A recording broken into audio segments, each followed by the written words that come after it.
All right. Hello and welcome back to another episode of Feed My Sheep. I am Chef Mike. Today we're going to process some potatoes. Continuation of what we did in our vegetable segment. I have par-baked off 2 potatoes. I took the insides out and just left me with the potato shell. Again, I try to cut those on end so when they sit on your plate they ain't rocking around. We're going to go through the process of making the filling for it. Our potatoes are hot off the stove. I boiled off 2 potatoes. I peeled them all. That'll give us a little extra for sampling. We're going to add to those potatoes butter today, a little bit of whole milk, some sour cream. Recipe will be attached. I have some dried chives from out of our herb garden. I'm going to put some bacon bits in there and some cheddar cheese, okay? Now keep in mind when you're going through this process, you want to make sure that the product you're working with is going to go through your pastry bag. We're going to talk about that here in just a second. I want to get these potatoes mashing right now.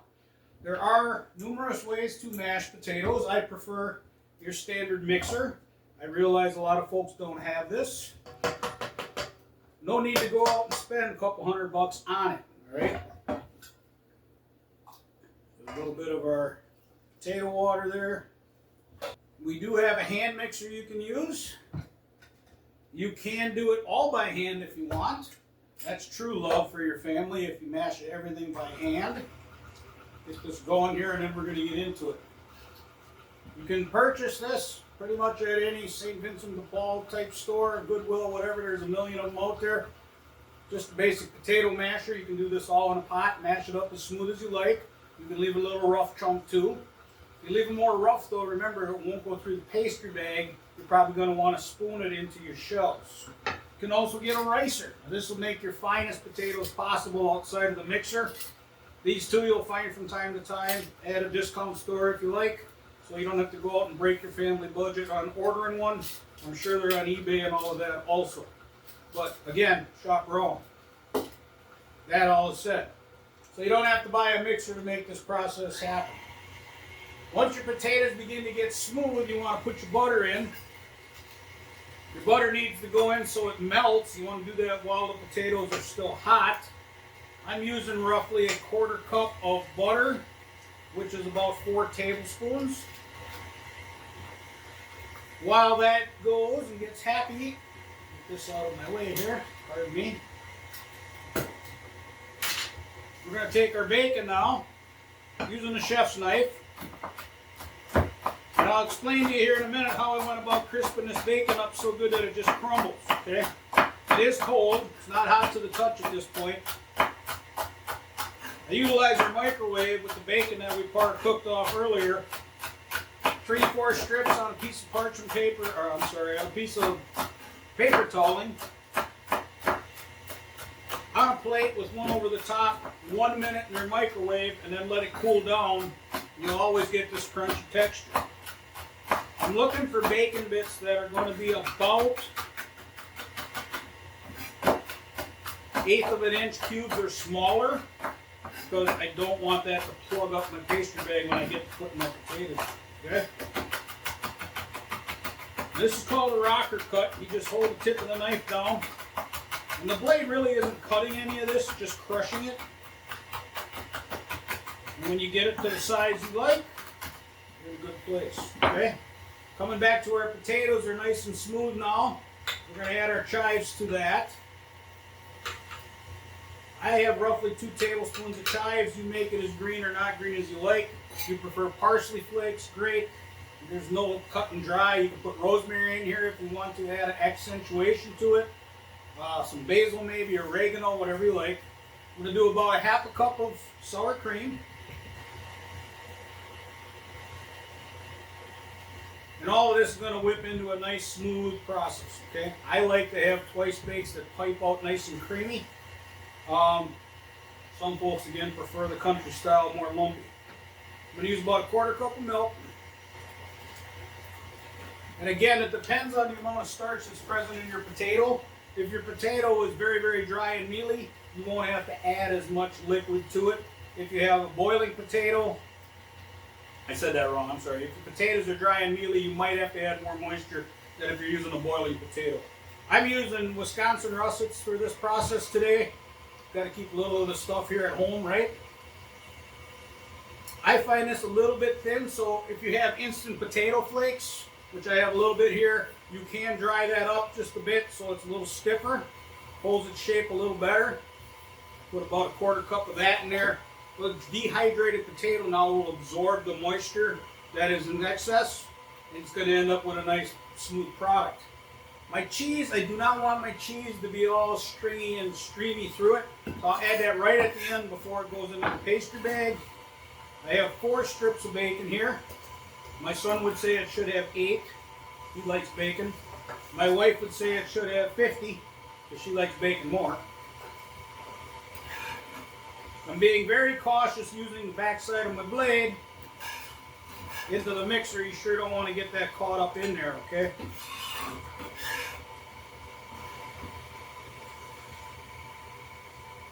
Always be very cautious when you're working with knives.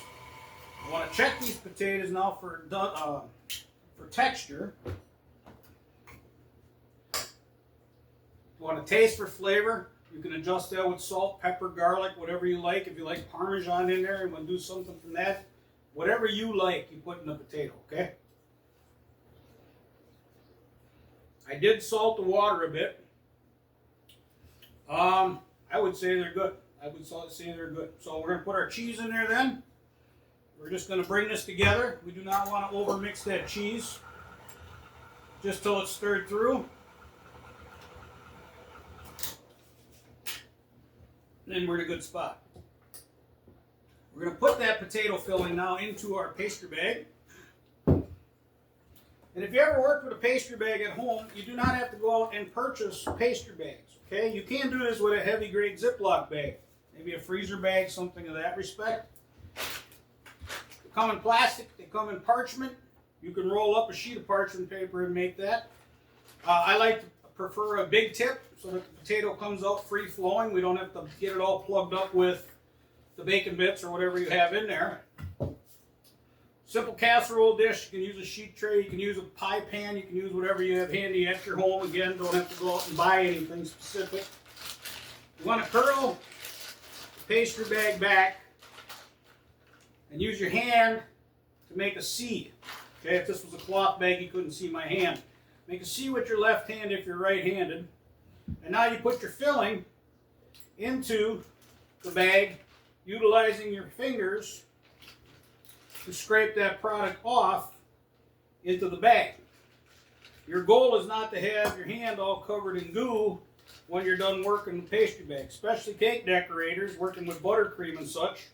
You do not want to end up with all of your filling coming back out of the bag. So you fill it about 2/3 full, maybe 3/4 if you're good. I would lean towards 2/3. Now you have about 3 inches of cuff. Gather that all together in the crotch of your hand and give it a twist. Now your product cannot backflow, it can only come out the tip. All right? Then most people do this incorrectly also. They squeeze with their guide hand. Okay? Your opposite hand is just to guide the pastry bag what you're working on. All your pressure comes from your back hand. So if you do it right, you can fill your potatoes without your guide hand. Now, when you're working with a plastic bag, you want to be cautious because it still could be warm. All right, cloth bag is a little more forgiving, but you also got to be cautious with a plastic bag that you don't burst it. Okay, you don't burst the thing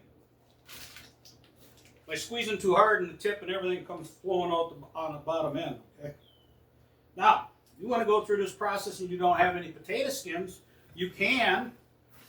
It's called a Dutchess potato, and a Dutchess potato is the same process. Usually omits the bacon bits, the chives, and all of that. A couple of egg yolks in there for richness, and you pipe them out. Same process. And this will impress your girlfriend as well. Now tomorrow I'm going to serve all of this with a roast pork loin. And then when your bag is empty, you go back through the same process if you haven't made everything come out the top end. Maximizing your yields again. noisy episode. Always want to use a spatula. Make sure your bowl is all cleaned out really well. You don't need to feed the garbage disposal and you don't need to feed the drain. You want to make sure you feed your family. That should be your end game as a chef, as a cook, as a housewife, as a whatever. You want to maximize your family dollar. Okay?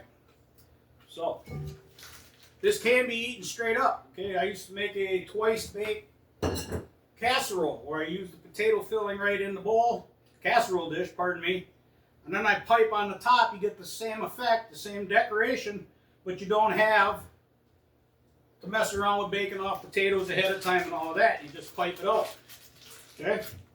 So I'm going to finish this up with these Duchess potatoes. And then what I like to do is I take Parmesan cheese and mix a little bit of paprika in there to give it that orange hue. And I'll sprinkle a little bit of Parmesan on top just for color. You get down to the end of your bag on your last run and you curl this up nice and tight. And you got all that word of product in there yet. And now you squeeze it, just send your thumb through the tip, and that'll get everything out of your bag, okay? So that's how you go about doing twice baked potato. This product can go into your refrigerator now for up to 24 hours with saran wrap on it. If they were still super hot, I would let them cool down a bit before I covered and refrigerated them. Same with these, all right? You can look up any recipe online for twice baked potato options, Duchess potato options, mashed potato options. Basically anything you can put in a mashed potato, you can pipe back into a shell and go through the roasting process. All right, I'm going to mix a little bit of Parmesan here. Once I'm off camera with some paprika, I'll just sprinkle a little on top for color. This goes in your oven now and roast that for roughly 20 minutes on these bigger ones, just till you get a golden hue on the top of the potato. And it's hot all the way through. These Duchess, they might take 10, maybe 12 minutes the same because they are smaller, and you'll end up with a very nice product again. So that's our potato, all right? I want to go back to our bacon. Bacon came out of the oven, and I put it in a sheet tray here, in this pan, in this loaf pan. And all I do is I layer paper and weave it between the bacon so it absorbs the grease and you end up with a product that's going to be good and crisp. All right? Okay, when I want to go to reheat this now, I'll take a couple pieces of paper toweling. I lay the bacon on there. I cover that up. And now 1 minute in my microwave. Let it get cool, and it's going to be crispy, crunchy, just like we worked with to put inside those potatoes, okay? In my oven, I got the last of the bacon I was running, and now that is done and hot. I will retain this bacon oil for cooking down the road, alrighty? Again, I fry my potatoes in this. I will marinate chicken breast with it. I will use it to saute and broil. Anything you want to put a bacon flavor into. The whole pork loin, I will use this tomorrow when I do the pork loins on the grill. Anything that you want bacon flavor in, you can use bacon oil. Majority of it will cook off. You will not be consuming it. And you'll end up with a very, very good product to your family with a lot of flavor, okay? All you need to do is pick it up off the pan. Cook it to the doneness you like. Some folks don't like their bacon so crispy. I prefer it crunchy when I'm doing it on burgers and such. Lay it in this paper towel. Put it in your refrigerator and pull out however many pieces you want. And you're good to go for the week. This was 3 pounds of finished product. I got roughly 6 ounces of bacon oil off of it. Again, we purchased it very lean. Always look for lean. You're looking for flavor and yield more so than fat. So until the next time I'm looking at you guys, I hope you have some happy cooking and work some of these tips and techniques into your home budget so that you can maximize your finances. And that's all I got for now. Chef Mike signing off.